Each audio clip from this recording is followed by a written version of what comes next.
Hi, and welcome to Chapter 12, our last chapter in this series of strategic management chapters. And today we're going to talk about strategic control and crisis management. So, in strategic control, this is really about our strategic process and how to maintain control of it and keep it on track.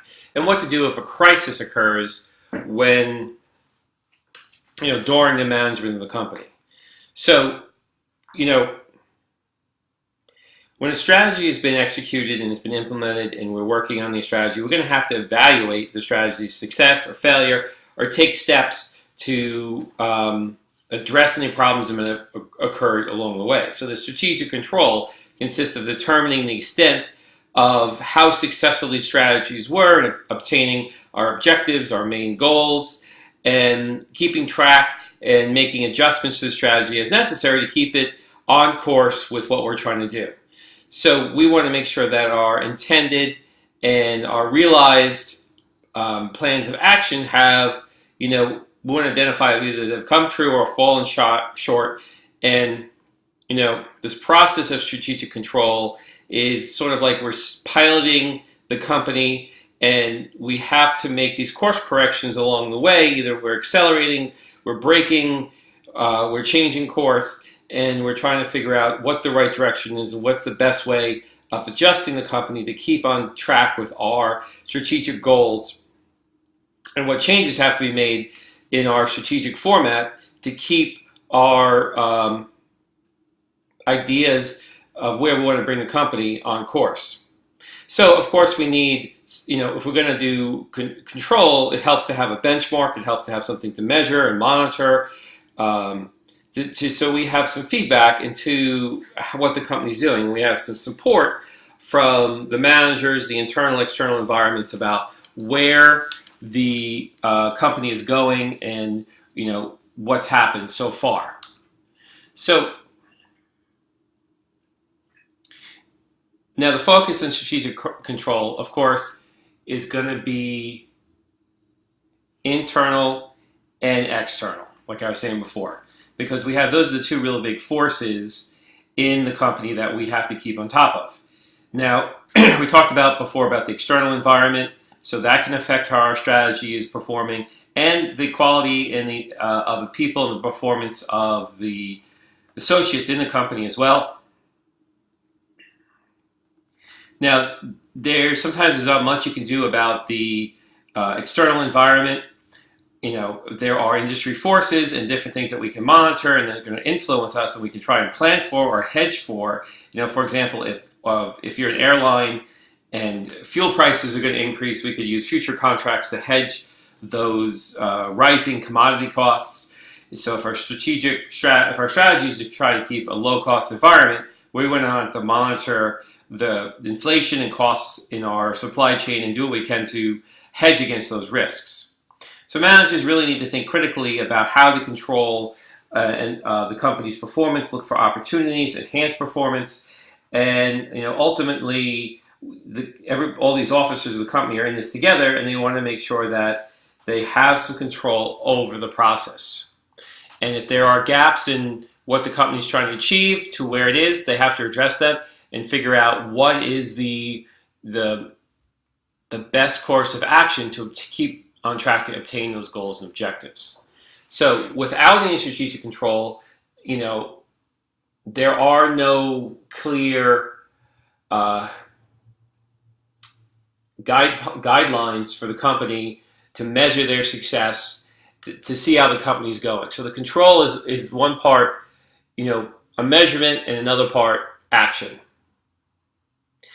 So, and sometimes you have to act quick. Opportunities come up, or threats come up that require very quick action and very quick implementation to take advantage of them. Now, in the strategic control process, we have 5 steps. So let's talk about these 5 steps. One, this is going to be future slides where we'll talk about each of these individually, but basically we got to determine the focus of control, identify standards and benchmarks, measure performance, compare standards to performance, and institute changes needed. So that's sort of the 5-step control process. So step 1, focus on strategic control. And so what we're basically trying to do here is, are we attaining our goals? So this focus, can be external, where we're looking at external changes affecting the firm, inflation, uh, labor regulation, or different tax changes. So we could do this in both a quantitative and qualitative factors that we could utilize to help focus our control.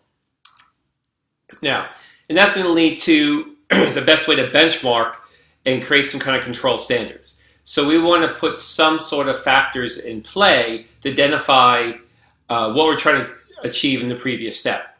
So, we have to identify this, the strategic control standards that we're going to link to our strategy. So we have to really clarify what measures we're going to use to measure our performance, how we're going to evaluate the success of our strategy. And this can be done many different ways, and management, basically has to figure out what is going to be the best methodology for this control. Some of it can be using a balanced scorecard similar to the Zoom simulation, their overview points, looking at the profitability. There's a number of financial measures that we use in the simulation that are mentioned in the textbook as well, such as return on investment, return on assets, return on sales, return on equity. So these are all quantitative measures of year over year, quarter over quarter, compared to competitors, how the company is performing. So this is a really good way of measuring the performance of a company, is using these financial ratios as a metrics or as a balanced scorecard, or as like an overview points, similar to what we're doing in the simulation, to really gauge what how we've been achieving our strategy. So if your strategy basically is to improve your financial metrics, improve your forecasting, then all those things can be measured in a year over year or quarter over quarter basis. So we want to make sure that, if, say, for example, return on assets is rising, is that something that's a trend in the industry? Is that something that we specifically did to make our assets more effective? And so even though we have the results, we have to interpret, how did we get here? How did these results happen? And what part of our strategies made them improve? So the benchmarking is basically, we could benchmark against ourselves, how we did in the previous quarter, or we could look at how we're doing against our competitors. So we want to make sure that we're at least the same level or better than our competitors in many of these benchmarks. So and we could measure this in a number of different areas. We could look at how our products are measuring up, our services, our service aspect of our products, the quality of our products, the innovation in our products. For example, Apple's been accused of making some evolutionary improvements, but no huge innovation improvements in some of their latest products. So they basically are incrementally improving their products, but not developing any revolutionary new functions or features or products. In many cases, they're actually copying some features from Samsung. They're not always the innovation leader. And then we can look at how our market share is compared to other competitors. And we can do this in the simulation. Do you have the #1 market share compared to the competitors in the simulation? You can look at the industry page to see what your market share is, and are you increasing your market share year over year, and do you have the biggest market share of the industry? So these are different things, of course, that companies can do. So when we, just to take a step back, benchmarking and best practices. So how are we performing against last year, and how are we performing against the top performers? In the simulation, we could look at the industry page or the overview points to see these competitive benchmarks. And we want to see, we could even put the industry information into a spreadsheet, calculate an industry average, and see how we're doing against the industry averages. Now, as far as best practices, we want to look at, what is the process or activities that have been successful for other firms, and are we meeting or exceeding those best practices for improving our performance? For example, if our if our return policy is 30 days, but the industry is 60, maybe we should change our return policy to 60 to have the best practices in our return policy. Okay. So Fortune magazine annually publishes the most and least admired U.S. corporations with annual sales of greater than 500 million. So in such categories as electronics, pharmaceuticals, retail, transportation, banking, industry, metals, foods, motor vehicles, utilities, and much more. That's a way of kind of benchmarking how am I doing on this list of companies. Sort of like the ranking of schools. What does the schools rank in their programs compared to other schools in the industry? So there's a lot of published data to look at how industries are measuring up that outside companies do and magazines do as far as evaluating the industry. Now, if we're talking about, just a step back, products and service, there is a good relationship. If we have a product, it has to be service component that goes along with it. Warranties, 800 numbers, things like that, to make sure that the product is living up to the standards and expectations of the customer's perception. So no one wants a product where there's not a good intuitive instruction manual, or there isn't sufficient support to help set it up or troubleshoot if there's a problem. So you have to be as good as your competitors or better. And some companies that have superior service, I was reading an article lately about rewards points on credit cards and different companies. And consistently, Marriott rewards and Southwest Airlines rewards, Rapid rewards, were rated top ranked among consumers for their value, their service, and their usability.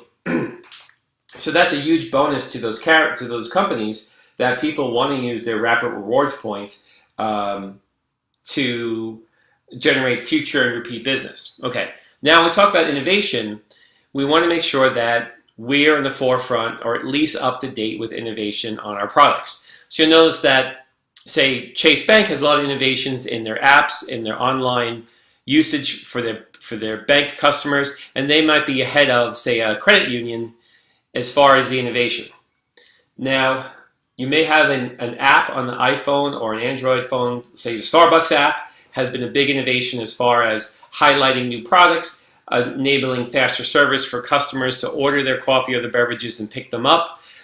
So developing a rewards and a points-based system, developing challenges for customers to try to meet to get additional points. So this is innovation in the product, the service, the delivery, supporting applications that can really help to deliver your strategy for enhancing sales or enhancing the customer experience.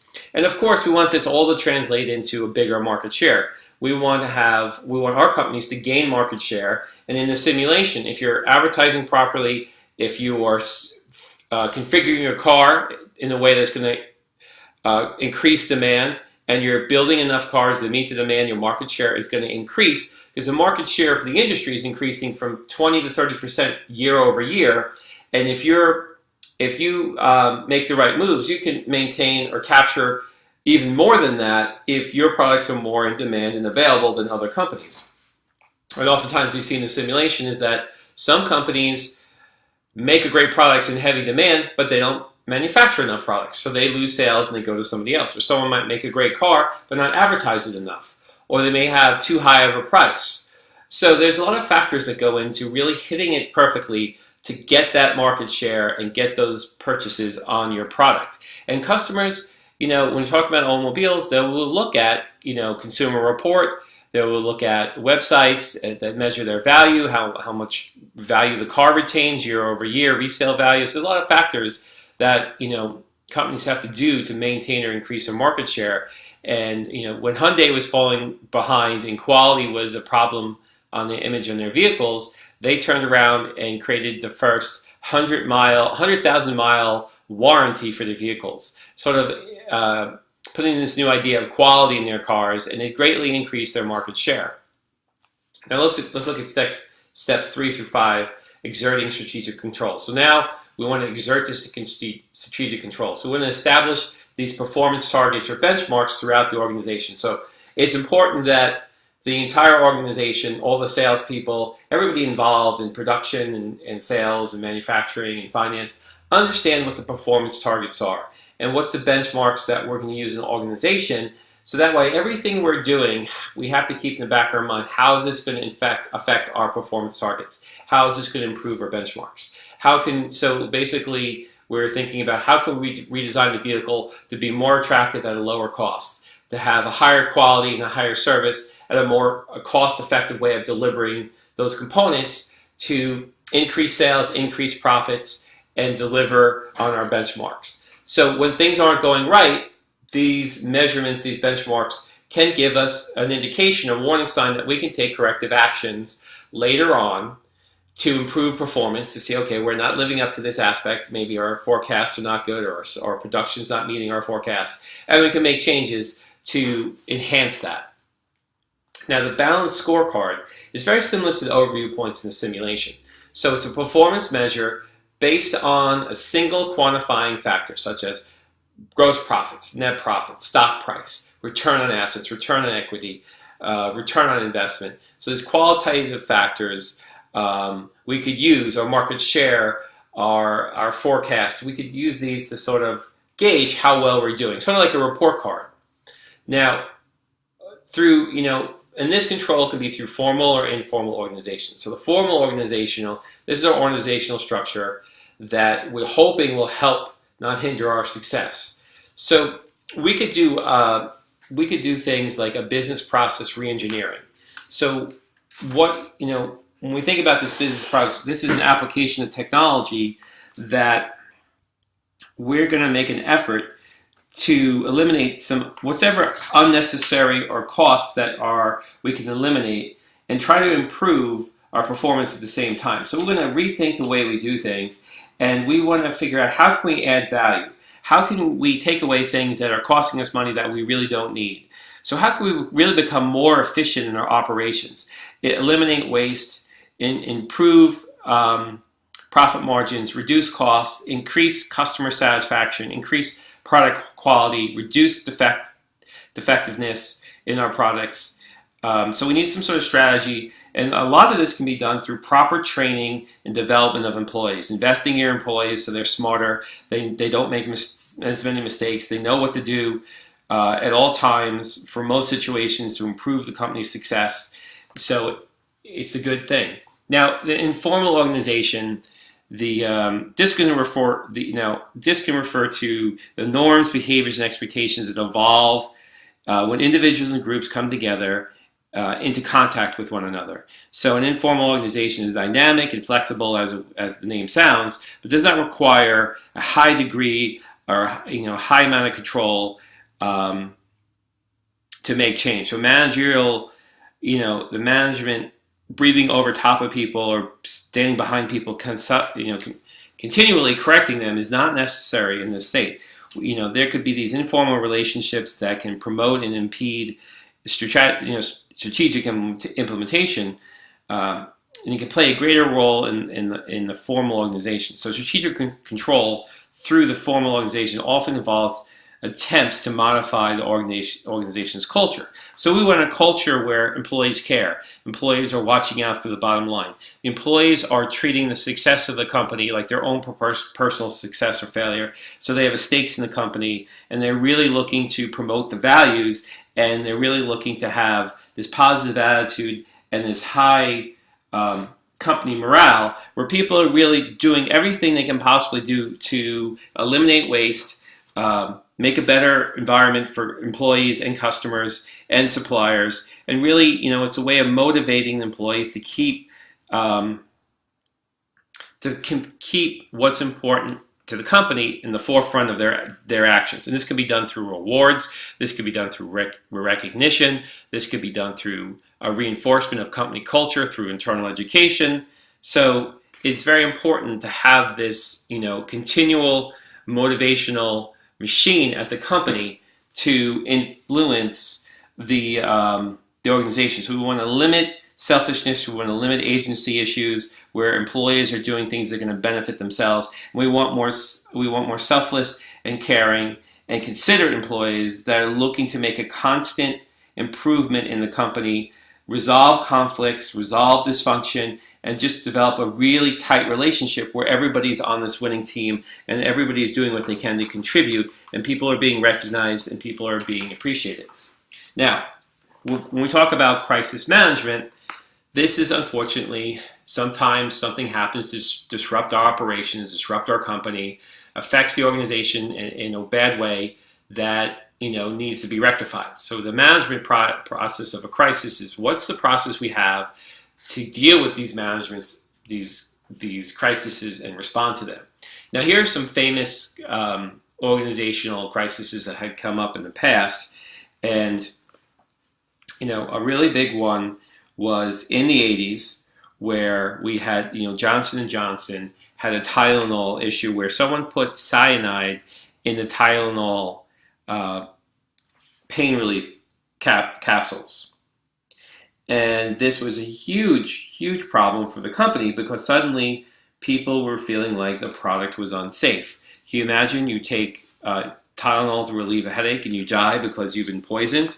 So this was a huge, huge nightmare, a crisis for Tylenol that, I think it was laced with cyanide, and it resulted in a number of deaths. So this had, they had to quickly manage this crisis, take full responsibility for the crisis,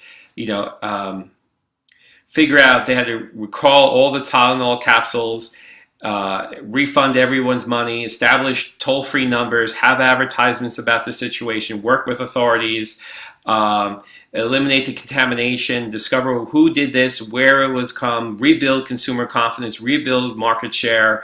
And it took a really long time. And one thing they had to do was use some innovation, develop new caplets that couldn't be tampered with. They started to develop new methodologies for making sure the product wasn't tampered with, including a sealed box, a sealed bottle, a safety cap, things that were not just affected Johnson & Johnson's products, but were rippled through the whole packaged bottling and food processing of America, where everything was started to have some sort of safety seal or safety element to it to make sure that the products weren't tampered with.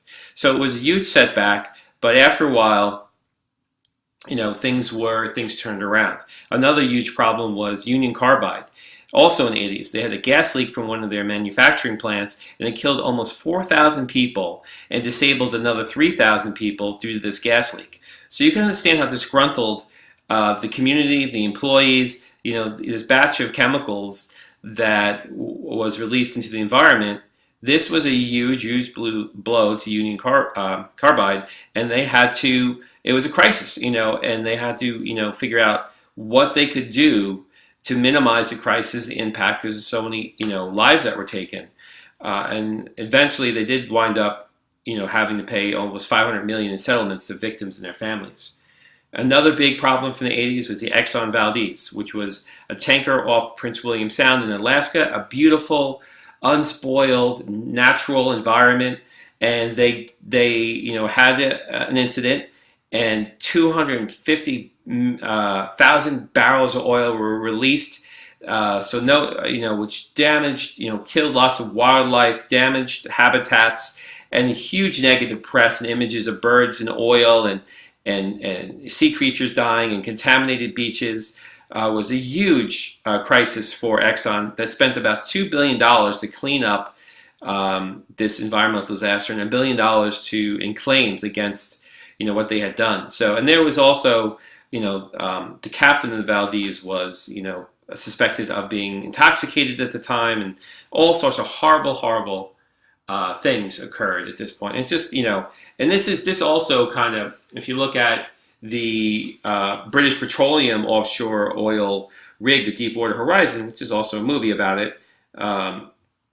They exploded in the Gulf of Mexico in 2010, and just thousands and thousands of gallons spilled into the seafloor of the Gulf that washed up on the Louisiana coast, and they had to pay. So we're thinking about the $3 billion that Exxon had to pay. British Petroleum had to pay close to almost $20 billion in settlements, and another $54 billion in total in legal fees, cleanup, and settlements. So that is a huge issue. And of course we had the terrorist attacks in 2001 in New York, And that was a major crisis for a lot of businesses. Some whole businesses were wiped out that were stationed in these Twin Towers. We had a crisis of the Japanese earthquake and tsunami in 2011 that resulted not only in a tsunami, but also in the also a problem with a nuclear power plant that was damaged and leaked radiation into the sea.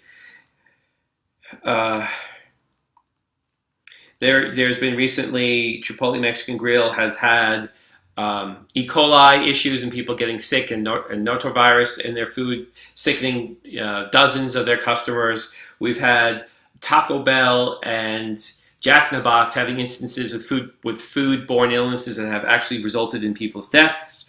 We've had romaine lettuce contaminated with salmonella. We've had Ben & Jerry's ice cream with bacteria contamination, listeria breakouts due to this ice cream. So there's been a number of issues that crisis management had to deal with that were just unpredictable, unforeseen. We've had car manufacturers like Ford and GM make vehicles that had defections in the vehicles that would result in the death of the vehicle drivers that they knew about and didn't act fast enough. We had airbags that 2008 Japanese Takeda had Japanese airbags that were deploying and killing people. Another huge crisis.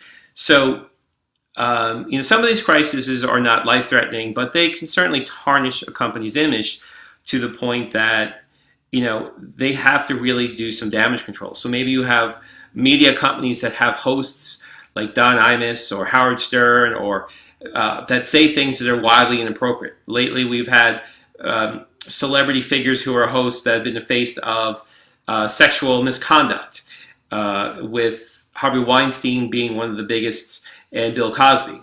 We've had, not just suspected or accused, but actually also, in some cases, legally found guilty and punished.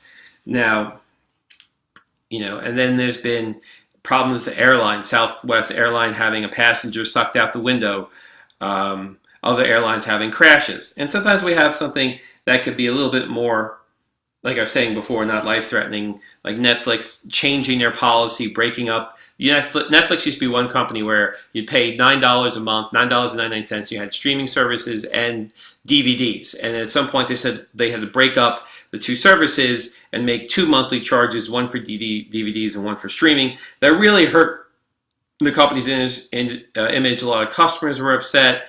The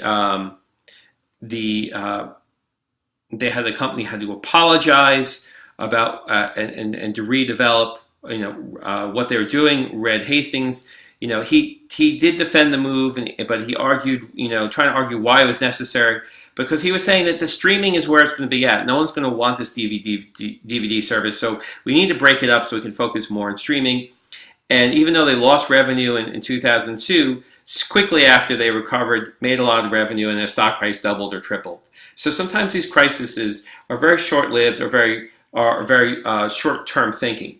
Sometimes the companies are right. So even though there's a crisis reaction by the consumers, the company, did the right move for their stockholders in the longer term. Other things that could be forced into crisis management when you have terrorism, national disasters, boycotts, counterfeiting of the products, political unrest. There could be crisis inside the organization of with their employees or with company spokespeople. And a lot of companies don't effectively have a crisis management plan in place. They kind of let the crisis happen and then figure out how to react to it. But the key thing to improving the situation is to have developed a crisis management scenario, a crisis management team, a crisis management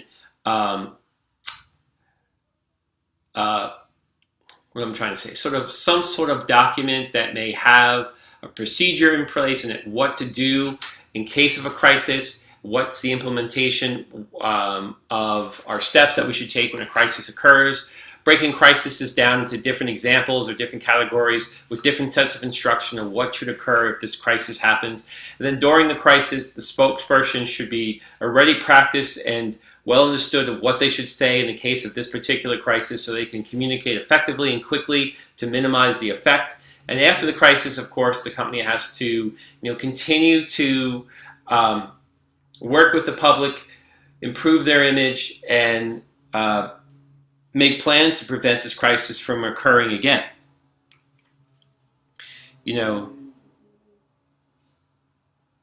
And there are things, we could have, it could be something as simple as a Starbucks calling the police on 2 African-American customers who in Philadelphia, that was, they were in the restaurant, police came to remove them. This was a huge problem for the company because it really, was not racially sensitive. It wasn't. It was discriminatory what they had done, and the company had issued a huge apology. They had settled with the 2 men in undisclosed terms, and they had closed down Starbucks to have an awareness training. There is something, in the textbook it talks about KFC employee in Mississippi that asked a 3-year-old girl with scars from a pit bull attack to leave the restaurant because her injuries were disturbing other patrons. So photos of the girl surfaced on the internet. KFC called the alleged incident reprehensive and committed to spend $30,000 to help her family pay for medical bills and promise an investigation. And so this, when you have employees making these judgment calls in your restaurants like Starbucks or KFC's, this is due to a lack of proper training, where they really need to be trained about how to deal with customers. What if customers have special needs? How to be sensitive to minorities? How to be sensitive to different diversity aspects of your customers? How to be cognizant of microaggressions? How to deal with situations that may, where customers may be disturbing other customers? Things that they should just be well trained on. So when these events happen, they know the right decisions to make, so they don't embarrass the company. Now, let's talk about some trends in strategic management. So strategic management has gone, of course, it's gone global. And then, there's a growing influence of the internet, sustainability, social responsibility. There's an erosion of the low-cost diversification dichotomy. There's been more work in affecting crisis management. So, if we think about it, the business world is constantly changing, and there's a lot of different trends in strategic management that are influencing the business world. As we're becoming more global, and we have the emergence of countries like Brazil, Russia, India, and China growing their middle class, becoming more influential, becoming bigger customers, that firms are going to have to work with these big markets around the world to produce high quality products at lower costs. And that's what consumers really expect and demand, are higher quality products at more affordable costs. Now, as the internet has really grown, the influence of the internet, if you do the internet wrong, you could wind up like Toys R Us and going out of business. So, or Borders Books, or just a whole host of companies that just could not get their internet component of their business right. So there's going to be a huge demand for buying products through the internet. There's going to be a lot of social media.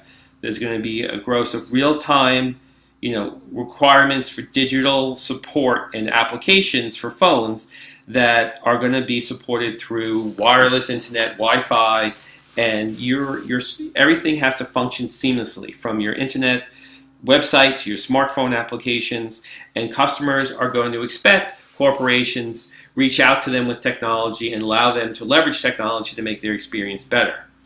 Now, social responsibility, as we're worried about climate change and pollution, huge plumes of plastic pollution in the Pacific Ocean, companies have to be more responsible. They have to reduce their waste. They have to, even if they're paying more money and it becomes more costly, they have to be more effective in how they utilize their resources to minimize waste and minimize their energy generation and their pollution. Now, when we're talking about that low-cost differentiation dichotomy, it's becoming less valid for business to seek to just and, as businesses seek to transcend the traditional trade-offs, and they want to move it more into the blue ocean. So our blue ocean textbook that we're working with in this class talks about these particular, preferences for cost leadership, or differentiation. This is going to, continue, but a lot of firms are going to, survive on their innovation, their recreation of the market, their repositioning of their customer. So they're going to create new paradigms, new continuums that are going to pressure other competitors as they rethink their business model. And, so example, if we take GoPro as a camera for sports-oriented individuals that want to film their underwater activity, their sports activities, and need a camera that's durable and waterproof that no other camera maker was making, that's a blue ocean product. And as these blue ocean products come about and they deliver what customers want, or maybe they don't even know they want until they're introduced to the product, such as the first iPhone, this is what consumers are really going to flock to, and they're going to spend big money as this globalization, this technology keeps speeding faster and faster. And in the coming years, you can't be a company that's left behind. You really have to have a strategy that's going to keep you at pace or faster than the competition to really thrive and really cement yourself in with your customers in a way that your products are going to maintain they're going to go the distance to meet customers' demands and expectations and be a company that's going to last for a long time. And that's sort of what this whole book has been talking about, is that companies really just have to have an awareness of what strategy is, how to maintain their strategy, and how to improve their strategy. And you have to look at external, internal, customers, supplier, everything. So everything has to be constantly improving, constantly being rethought to stay ahead of the extreme competition. And now, many companies are facing extreme global competition. So in order to really maintain that pace, it's difficult. I worked in the semiconductor industry for many years, and just the pace and growth and improvement in technologies in semiconductors, which those are the chips that do the processing for computers, mostly, and cell phones, you really had to keep out innovating yourself year after year to stay relevant. More powerful processors that could generate more and more graphics, processors that are able to keep up with AI, artificial intelligence. And if you don't keep up with that, somebody else will develop better chips and take over. In some cases, can be like ARM Holdings that specializes on lower power chips, lower power consumption chips, specifically for extending battery life in cell phones. So there are niches and little corners all over the marketplace where if you make an opportunity for yourself as a company, you can really create a product that solves a big problem. Like, how do we have strong processing power with low power consumption that can enable tablets, laptops, and cell phones to process huge amounts of graphics and data with smaller batteries and longer life. And so in combination of better batteries and lithium batteries and better battery technology and more efficient processors that generate less heat, use less power, can compute more, we've been able to greatly change the landscape of computers, cell phones, cameras over the past 10 years. The improvements have just been incredible, and that's through the extremely effective strategy of these companies. Okay, so that ends the 12-chapter course here in traditional strategic management.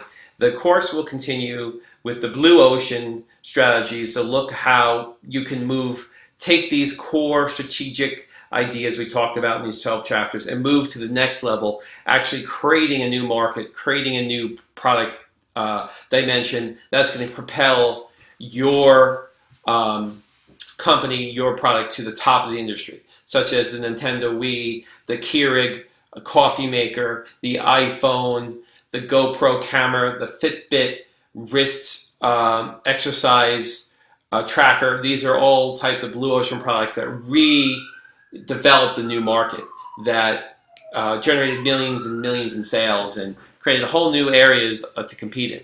So I look forward to talking with you on those subjects soon. Take care.